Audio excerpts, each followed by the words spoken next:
Record দিয়ে শেষ হয়েছে ২০২৫-২৬ অর্থবছর। এ বছরে দেশের ইতিহাসে সব রেকর্ড ভেঙে রেমিটেন্সে ইতিহাস সৃষ্টি করল বাংলাদেশ। রেকর্ড ৩৫.৫৬ বিলিয়ন মার্কিন ডলার রেমিটেন্স পাঠিয়েছেন প্রবাসী বাংলাদেশিরা।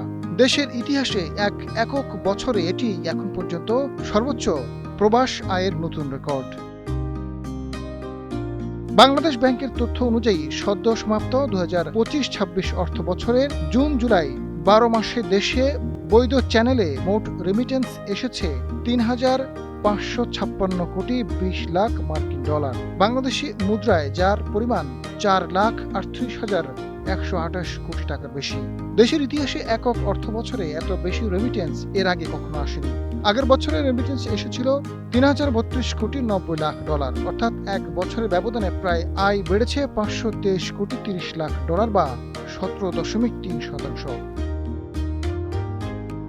বাংলাদেশ ব্যাংকের কর্মকর্তারা বলছেন, হুন্ডি প্রতিরোধে সরকার কঠোর অবস্থান, বৈধ পথে অর্থ পাঠাতে নগদ প্রণোদনা, ব্যাংকিং সেবা সহজলভ্য এবং ডিজিটাল মাধ্যমে দ্রুত অর্থ পাঠানোর সুযোগ বাড়ায় প্রবাসীরা আগের তুলনায় বেশি চ্যানেল ব্যবহার করছেন। ফলে চলতি অর্থবছর রেমিটেন্সের উল্লেখযোগ্য প্রবৃদ্ধি অর্জন সম্ভব হয়েছে। রেমিটেন্স ও রপ্তানি আয় বৃদ্ধির ইতিবাচক ধারার কারণে বৈদেশিক মুদ্রা রিজার্ভও শক্তিশালী অবস্থান রয়েছে।